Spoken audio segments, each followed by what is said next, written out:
Bonjour et bienvenue dans cet épisode spécial Halloween. J'avais envie de faire quelque chose d'un petit peu plus sombre. Lorsque j'étais petite, j'avais vraiment peur du noir. C'était maladif, c'était horrible. Donc si vous voulez, quand j'étais enfant, j'avais une veilleuse, donc une petite lumière qui reste allumée pour éviter que je sois dans le noir complet. D'aussi loin que je me souvienne, avoir été dans une pièce sombre ou totalement sans lumière, ça m'a toujours terrifiée. J'ai jamais pu rester quasiment toute une nuit sans lumière. Aujourd'hui, ça va beaucoup mieux parce que je dors plus toute seule, donc forcément j'ai moins peur. Mais du coup, mes parents ont vraiment tout essayé. Quand je m'endormais, ils essayaient d'éteindre la lumière, mais rien à faire. Moi, je me réveillais parce que j'avais peur. Et du coup, je rallumais la lumière. Enfin, c'était un peu compliqué. Pourquoi j'avais autant peur du noir ? Je pense que c'est simplement parce que quand on est petit, maintenant je le vois comme ça, c'est qu'on a énormément d'imagination. Et dans le noir, en fait, j'étais tellement persuadée qu'il y avait quelqu'un dans ma chambre, qu'il y avait quelque chose, que du coup je voyais des ombres, je voyais des formes, des sortes de halos colorés. À partir du moment où j'étais dans le noir, ça m'obsédait. J'avais l'impression que ces formes, elles étaient là, qu'elles allaient me faire du mal, ou du moins qu'elles me faisaient juste extrêmement peur. Et dès que je rallumais la lumière, il y avait plus rien. Parce que du coup, il y avait plus d'ombre, plus de forme, rien du tout, donc ça me rassurait. Donc je préférais laisser la lumière allumée et de me dire que c'était loin dans l'obscurité et que la lumière, ça les battait en fait. Mais voilà, du coup, c'est une peur qui peut vous sembler assez commune, la peur du noir, mais en fait, on sait pas vraiment d'où ça vient. Enfin, pourquoi est-ce qu'on a peur du noir ? Moi, je sais que c'est parce que quand j'étais petite, justement, je voyais des sortes de formes. Même aujourd'hui, vous me laissez dans une pièce totalement sombre et tout, je vais un peu paniquer, je l'admets. Alors aussi, quand j'étais enfant, j'allais souvent à la mer et j'avais la chance d'avoir aussi chez moi une piscine. Presque chaque été, quand il faisait très bon, on allait se baigner ou alors quand on partait en vacances, on allait à la mer. Et il s'est passé quelques événements, on va dire, quand j'étais à ces endroits, qui ont fait que du coup j'ai eu une peur mais monstrueuse de mourir noyée. Voilà, je crois que c'est ma pire hantise, c'est ça. Quand on est enfant, on est un petit peu con, c'est le cas de le dire. Et en fait, dans cette piscine, il y avait des jeux. Donc, voilà, on faisait les plongeons, on faisait des bombes, voilà, on faisait des longueurs. Mais aussi, des fois, on s'amusait à se noyer en fait entre nous. Donc, c'est des jeux complètement débiles. Mais quand on est enfant, on sait pas, ça nous fait rire. On appuie sur la tête de l'autre et puis on l'empêche de remonter. Et c'est marrant. Donc, en fait, on me le faisait assez souvent. Enfin, voilà, mais c'était jamais non plus terrible. Enfin, je veux dire, je savais qu'au bout d'un moment, j'allais remonter et que j'allais respirer, mais ça faisait un petit peu peur, quoi, parce que t'avais pas envie. Et en fait, une fois, on me l'a fait, mais un peu plus longtemps que prévu. J'ai vraiment cru que j'allais crever à ce moment de ma vie. Donc, j'ai vu ma vie défiler devant mes yeux du haut de mes 4 ans ou 5 ans, je ne sais plus. Et quand je suis remontée à la surface, j'ai respiré tout ça et j'ai été vraiment en panique. J'ai cru que j'allais y passer et j'ai plus voulu retourner dans la piscine pendant un petit moment parce que j'avais eu super peur. En ce qui concerne tout ce qui est mer, plage, tout ça, quand j'étais petite, j'étais vraiment une casse-cou, mais un truc de dingue. Donc je courais dans les vagues, je m'explosais à l'intérieur. Enfin, c'était le pied, quoi. Il y a un été particulièrement où les vagues étaient super fortes, super grandes.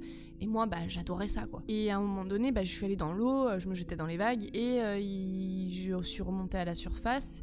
J'ai vu devant moi une vague qui était énorme. Honnêtement, je pense qu'elle n'était pas loin peut-être des 2 mètres, quoi. 2 mètres, c'est vraiment un truc de fou quand on est petit et quand on n'a pas spécialement de force. La vague, elle s'est abattue sur moi, mais vraiment, genre, c'était le choc le plus violent que j'ai eu. Je me suis retrouvée à terre, c'est-à-dire que mon maillot de bain, tout est en train de s'enlever, je me suis écorchée mais tout le corps sous l'eau parce que la force de la vague a fait que ça m'avait plaqué contre le sol et que j'étais maintenue au sol avec le courant que je pouvais pas remonter, et en fait ça m'a fait rouler bouler jusqu'à la plage. Je suis restée tellement longtemps sous l'eau que pareil, j'ai cru que j'allais me noyer et ça m'a bien traumatisée, et croyez-moi ça m'a vaccinée d'aller dans les vagues, après j'y allais plus. En fait il faut se dire que la vague m'a vraiment surprise, je venais juste de remonter de l'eau, je me retourne, je vois ça me cale directement au fond de l'eau, j'avais pas eu le temps de reprendre ma respiration, et en fait la force du courant fait que comme ça vous maintient sous l'eau, vous arrivez pas à bouger, et en fait vous pouvez que être entraîné par le courant et vous avez pas vraiment le choix. Le pire ça a été vraiment la sensation de rien pouvoir faire, en fait, de juste que je me faisais tabasser par une vague, c'était assez horrible. Donc ça c'est mes deux plus grandes peurs, de rester enfermée dans une pièce très sombre sans aucune source de lumière et de mourir noyée. Maintenant je vais vous raconter quelques expériences étranges qui me sont arrivées. Donc ça n'a plus rien à voir avec mes peurs, mais c'est vraiment des trucs que j'ai vécu chez moi. J'ai une expérience que j'ai faite lorsque je dormais ou je pensais dormir, je ne sais pas.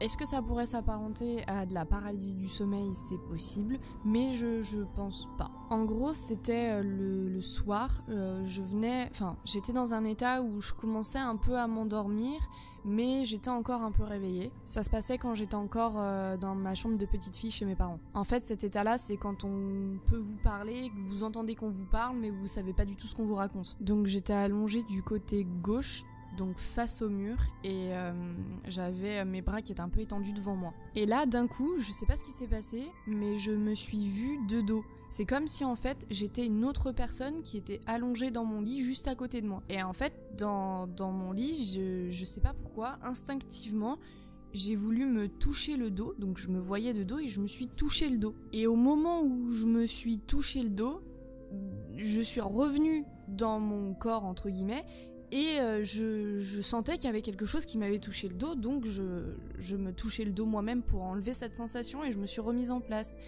Et j'ai refait exactement la même expérience, je me suis revue de dos et à ce moment-là j'ai essayé de me toucher le dos, sauf que là je me suis touchée plus fort et là ça m'a vraiment réveillée et j'ai vraiment eu l'impression qu'il y avait quelqu'un qui m'avait touché le dos, mais vraiment donné une tape dans le dos. C'était super bizarre parce que en fait ça m'est arrivé qu'une fois et ça m'est jamais plus arrivé. C'était vraiment bizarre parce que je me voyais de dos et je savais que c'était moi qui me regardais. Enfin, c'était vraiment très chelou. Mis à part ma peur du noir, j'ai jamais eu aucun souci de sommeil. C'est-à-dire que je faisais pas de paralysie, je faisais pas de terreur nocturne. Voilà, j'ai toujours rêvé correctement. Je faisais des bons rêves. Bon, des fois c'était des cauchemars, mais comme tout le monde. Mais voilà, je m'en souvenais même quasiment à chaque fois. Donc je me réveillais, à chaque fois je racontais un rêve à ma mère. Si bien qu'au bout d'un moment, j'ai tenu un carnet de rêves. Et petit à petit, ça s'est effacé. Encore aujourd'hui, je me souviens de quelques rêves que je fais. Mais ce genre d'expérience, en fait, j'ai pas eu peur, mais c'était vraiment trop bizarre. Et bien des fois, j'ai essayé de refaire un peu ce genre de choses et j'y suis jamais arrivée. J'imagine que vous connaissez les phénomènes de poltergeist. C'est un autre terme pour désigner tout ce qui est esprit frappeur. Faut savoir que je crois pas du tout à ce genre de choses, vraiment les esprits frappeurs, ça m'a jamais, m'a jamais fait peur, on va dire. Ça ne me fait pas peur parce que j'y crois pas tout simplement. Donc du coup, chaque film d'horreur que je regarde où il y a ce genre de choses, ça me fait doucement rigoler. Mais malgré tout, je peux pas nier qu'il y a des choses un peu étranges qui se sont passées. Moi, je pense simplement que il y a pas d'esprit frappeur ou quoi, mais peut-être que les lieux ont des fois de la mémoire. Un jour, il s'est passé un truc. J'étais dans la salle d'ordinateur de chez mes parents. Tout le monde était en bas, il y avait que moi à l'étage. Je jouais sur l'ordinateur et je me souviens que je jouais aux Sims parce que c'était un jeu auquel je jouais énormément passé un moment. D'un coup, j'ai senti une odeur, mais vraiment une odeur dégueulasse. Comme si quelqu'un avait lâché un énorme paix, sauf que j'avais rien entendu et il y avait juste cette odeur ignoble. Je vous rassure, j'avais pas de problème gastrique à ce moment-là. Et en fait, cette odeur, c'était bizarre parce que je l'ai sentie, puis d'un coup, j'ai plus rien senti. Mais c'est parti d'un seul coup. Et je me suis dit, ça c'est bizarre, enfin c'est... Réellement, ça peut faire sourire, mais enfin sur le coup, j'étais pas trop rassurée, mais bon, j'ai décidé de passer un peu outre et j'ai continué de jouer. Et peut-être, je sais pas, 20 secondes plus tard, j'ai ressenti exactement la même odeur, mais en 10 fois plus puissante. Alors déjà qu'au début ça sentait mauvais, mais là on aurait dit un cadavre. J'ai été toute seule à l'étage, ça empestait, je suis descendue, j'ai un peu pété un câble auprès de mes parents, j'ai dit que ça puait la mort en haut, et que bah du coup j'étais descendue parce que ça m'avait fait peur, parce que j'avais l'impression qu'il y avait quelqu'un qui était avec moi et que bah il s'amusait à faire sentir la pièce mauvaise en fait. Mes parents se sont gentiment moqués de moi et ils n'ont pas voulu venir sentir cette odeur, et quand je suis retournée dans la pièce, bah du coup 2 secondes plus tard, il y avait plus rien. J'étais toute seule à l'étage, je contrôle mon corps, ce n'était pas moi. D'où vient cette odeur? Je ne sais pas du tout. Maintenant que je vous raconte ça, je me rends compte qu'à chaque fois qu'il se passe un truc, je suis toute seule en fait à l'étage. La deuxième chose qui s'est passée, c'est que pareil, tout le monde était en bas, regardait la télé, je crois qu'ils regardaient les infos à cette heure-là. Il me semble que c'était un reportage sur l'agriculture, enfin bref, ça avait rien à voir. Moi j'étais dans ma chambre, à cette époque-là, j'étais en train de jouer sur ma Game Boy et je crois que je jouais à Pokémon, enfin il me semble que c'est un truc comme ça. Et d'un coup, je vous mens pas, j'ai entendu un bébé mais hurler. Genre vraiment pleurer fort en bas. C'était bizarre parce que du coup ça faisait vraiment réel, enfin je sais pas trop comment vous dire, genre j'écoutais la télé en fond et en fait bah les voix on avait l'impression que ça venait de la télé quoi, mais là le cri du bébé il semblait vraiment super réel. Mais bon, je me dis bah de toute façon c'est quelque chose qui regarde à la télé, à un moment donné il y a un enfant qui a dû pleurer et voilà, il a dû pleurer un peu fort. Et je sais pas, peut-être 2 ou 3 minutes après, de nouveau, j'ai réentendu ce bébé pleurer. Donc je suis descendue, j'ai demandé à mes parents ce qu'ils regardaient à la télé et rien à voir, c'était des trucs sur l'agriculture. Je leur ai demandé s'ils avaient pas entendu un bébé pleurer ou qu'il n'y avait pas eu un gamin qui pleurait dans leur émission. Je me souviens qu'ils m'ont regardé trop bizarre en me disant bah non, enfin c'est un reportage sur l'agriculture, il n'y a pas d'enfants, non, il n'y a pas eu de bébé quoi. Mais vraiment, c'était assez abusé parce que je l'avais clairement entendu, enfin je veux dire j'aurais pas pu l'imaginer, enfin je veux dire à cet âge-là je vais pas aller m'imaginer qu'un gamin pleure. Donc ça m'avait un peu perturbée parce que personne l'avait entendu à part moi. Je me suis dit ça se trouve je commence à devenir un peu dingue. Disons que comme c'est des événements isolés qui se passent une fois tous les 500 ans, et du coup j'y portais pas vraiment attention. Mais par contre je vais vous dire pourquoi je pense que les lieux ont une mémoire. Quand j'étais en primaire, quelque chose comme ça, on avait un lapin de compagnie, donc c'était un lapin nain à tête de lion qui s'appelait Timmy. Oui, comme le mec dans South Park. Des fois, le soir, ça lui arrivait d'être un petit peu stressé parce qu'il était tout seul. Nous, on dormait tous à l'étage et lui, il était tout seul en bas. Il tapait dans sa cage par terre. Donc avec son pied, il faisait tac, tac, comme ça, par terre dans sa cage. Régulièrement, quand il n'y avait plus aucun bruit, on entendait souvent ce bruit du lapin qui tapait dans sa cage et qui faisait un peu de bruit, mais bon, on savait que c'était le lapin quoi. Bah, un jour, ce qui devait arriver arriva, le lapin il est mort d'une crise cardiaque, donc on a tout enlevé, on a enlevé la cage, on a tout enlevé, et je vous mens pas, le soir même, j'ai entendu les mêmes bruits du lapin qui tapait dans sa cage. Alors qu'il n'y avait plus de cage, il n'y avait plus de lapin, il n'y avait plus rien, mais j'entendais quand même ces bruits. Alors, est-ce que mon cerveau était habitué à entendre ces bruits, du coup il les a recréés inconsciemment? Mais je me souviens que c'était quand même assez tard dans la nuit, hein. C'était pas genre juste à 21h, voilà, ça devait être vers les coups de minuit, 1h du matin où j'ai entendu ces bruits-là, et je me suis dit, ah bah oui, c'est le lapin. Et en fait, ça m'a pas inquiété plus que ça, sauf que en fait, on n'avait plus de lapin. Je m'en suis rendu compte que le lendemain, en fait, où je me suis dit, ah oui, mais on n'a plus le lapin. Mais en fait, ce que j'ai entendu hier soir, c'était quoi? Donc j'ai un petit peu flippé, pour le coup. Jusqu'à présent, en fait, tous ces événements, je les ai vécus, mais j'étais toute seule, en fait, à les entendre, à les sentir, quoi. Mais vraiment, ce qui m'a rassurée, une fois, c'était quand j'étais dans une période où le soir, je restais avec ma mère devant la télé, qu'on regardait la télé, que généralement, il n'y avait pas mon père et mon frère, je sais plus s'il était là à l'époque. Mais bref, on se faisait des petites soirées toutes les deux, et ma mère m'avouait que c'était cool que je sois là, parce que des fois, elle avait un peu peur d'être toute seule dans la maison la nuit, quoi. Un jour, on regardait la télé, tranquille, on se faisait une petite soirée toutes les deux. Et en fait, dans notre salon, si vous voulez, derrière, on a la cuisine. Elle est pas séparée par un mur ou quoi que ce soit, il y a une sorte de bar, mais elle est pas séparée du tout. Donc on regardait tranquillement la télé, puis en fait, d'un coup, on a entendu un gros bruit sourd, en fait. Donc on s'est regardé, on a dit, c'est bizarre, ça venait de la cuisine. On est allé dans la cuisine et il y avait une porte de placard qui était un petit peu ouverte. Donc ma mère l'a fermée. Bon, on n'a pas trop, on s'est dit, peut-être qu'on a oublié de le fermer, tout ça. Et par curiosité, quand même, ma mère, elle a tapé dans une porte de placard de la cuisine, en bas. Ça faisait exactement le même bruit,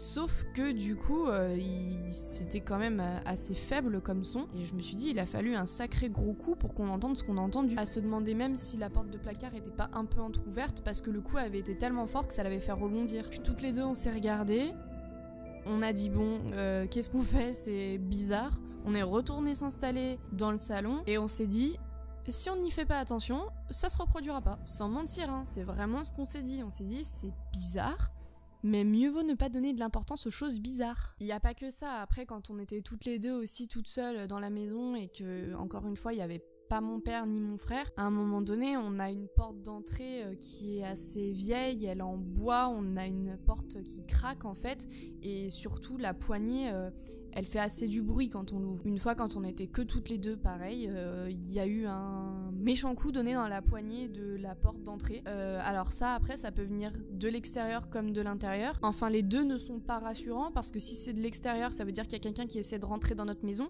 donc c'est pas cool, et si c'est de l'intérieur on peut pas se l'expliquer parce qu'on était toutes les deux dans le canapé à ce moment-là et la porte d'entrée était derrière nous. Je vais terminer par l'expérience la plus bizarre que j'ai jamais vécue chez moi. Vraiment c'était assez étrange. C'était le soir vers les coups de 20h je crois. Donc moi je voulais aller prendre ma douche et à cette époque-là il y avait mon frère qui était dans la maison de mes parents. Mes deux parents étaient en bas, regardaient la télé. Si vous voulez, l'étage de notre maison il est pas non plus ultra haut, hein, c'est un demi-étage. Donc en fait on peut tous communiquer entre nous, même si moi je suis dans ma chambre, je peux parler à mes parents qui sont en bas, qui sont pas à l'étage quoi. Donc je sors de ma chambre, je vais aller prendre ma douche et je me dirige vers la salle de bain qui est juste à côté. Il y a de la lumière en dessous de la porte, donc je demande si mon frère est à l'intérieur. Donc je lui demande, je lui dis Alex, t'es là, t'es dans la salle de bain? Et lui de me répondre oui j'y suis. Donc je me dis que c'est pas très grave, que j'y reviendrai un petit peu plus tard, sauf qu'en fait la chambre de mon frère est juste à côté de la salle de bain aussi. Et bizarrement, je vois la chambre de mon frère allumée. Donc je me dirige vers sa chambre en me disant ça se trouve il a oublié d'éteindre la lumière une fois qu'il est sorti. J'ouvre la porte de sa chambre et en fait je le vois assis à son bureau en train de jouer. Donc je lui dis mais t'es pas dans la salle de bain? Et il me regarde, il me dit bah non, je suis pas dans la salle de bain non. Je retourne vers la salle de bain, il y a plus de lumière, il y avait personne dans la salle de bain. J'ai ouvert la porte et effectivement il y avait personne quoi. En fait il aurait même pas eu le temps de sortir de la salle de bain parce que me suis dirigée directement vers sa chambre qui est juste à côté et en fait j'ai ouvert la porte direct. Donc la question c'est qui était dans la salle de bain sachant que mon frère était dans sa chambre et que mes parents étaient en bas? Et surtout qui m'a répondu. En fait sur le coup j'ai pas trop réalisé et je me suis dit mais qu'est-ce qui vient de se passer en fait, j'ai rien compris à l'histoire. Et c'est après en fait en prenant ma douche et tout que j'y ai repensé et je me suis dit mais c'est pas possible, c'est quoi ce délire, il se passe un truc trop bizarre là. Voilà quelques histoires étranges qui se sont déroulées chez moi. J'en aurais encore d'autres mais bon c'est un peu long et puis à chaque fois c'est des petits événements un peu mineurs donc rien de très intéressant. Je voulais partager ça avec vous parce que déjà ça me fait plaisir de raconter des histoires qui font un peu flipper pour Halloween, mais aussi parce que je suis curieuse de savoir ce que vous avez pu vivre. Moi c'est jamais des choses très impressionnantes mais on va dire que c'est des petits éléments qui font que ça me fout le doute quoi. Par exemple de la musique que j'entends, des tableaux qui tombent tout seuls, enfin ça nous est déjà tous arrivé de ressentir quelque chose, d'avoir l'impression que quelqu'un nous surveille, qu'on n'est pas tout seul dans une pièce. Mais ça reste que du subjectif en fait, on n'a jamais vraiment de preuves matérielles qui montrent que effectivement on n'était pas tout seul. Donc relativisons, on va dire que 99% des choses qui se sont passées sont très explicables. Des vieilles maisons avec de la tuyauterie qui fait du bruit, il y en a tout le temps, de partout, et on va s'imaginer plein de choses avec notre cerveau. Pour ma part, la maison dans laquelle j'ai grandi, elle était pas très vieille, hein. C'était une maison qui a été construite il y a pas si longtemps que ça, et quand même il se passait des choses un peu bizarre, mais ça a jamais été traumatisant, ça a jamais été de là à me faire flipper et que j'en fasse des cauchemars toute la nuit. Bizarrement, c'était pas la maison en elle-même qui me faisait peur, mais c'était surtout ce qu'il y avait à l'extérieur. J'habitais pas dans une campagne paumée, mais disons qu'il y avait des habitations autour, mais c'était quand même un peu dans la campagne. À l'époque, il y avait beaucoup de cambriolage, donc on fermait toujours la porte à clé, on mettait toujours l'alarme, on fermait aussi le portail à l'entrée, mais ça nous empêchait pas d'avoir un peu peur de ce qui se trouvait derrière, parce que quand vous êtes isolé, s'il se passe quelque chose chez vous, on va pas forcément vous entendre dans le voisinage quoi. Je me souviens même avoir fait des rêves où je m'organisais si jamais il y avait une intrusion chez moi, donc où est-ce que je me cacherais, qu'est-ce que je prendrais pour me défendre, est-ce que j'arriverais à m'échapper par la fenêtre, enfin vraiment je faisais des rêves assez réalistes où je devais m'enfuir de chez moi parce qu'il y avait un intrus. Est-ce que je suis perturbée? Non. Pas du tout. Voilà, en fait, j'ai jamais été effrayée par tous ces phénomènes. Donc on était très prudents et les petites choses qui se passaient à l'intérieur de la maison, finalement, bah ça nous faisait peur, mais c'était pas non plus. J'avais finalement plus peur de tout ce qui était à l'extérieur de ma maison. J'espère que vous aurez aimé cette vidéo qui change un poil de ce que je fais d'habitude, mais là j'avais envie vraiment de faire un truc spécial Halloween et voilà, franchement j'avais trop envie de faire un truc comme ça. Mais allez, je me casse, ciao, j'ai pas que ça à faire. Ah oui, et surtout passe une très bonne nuit.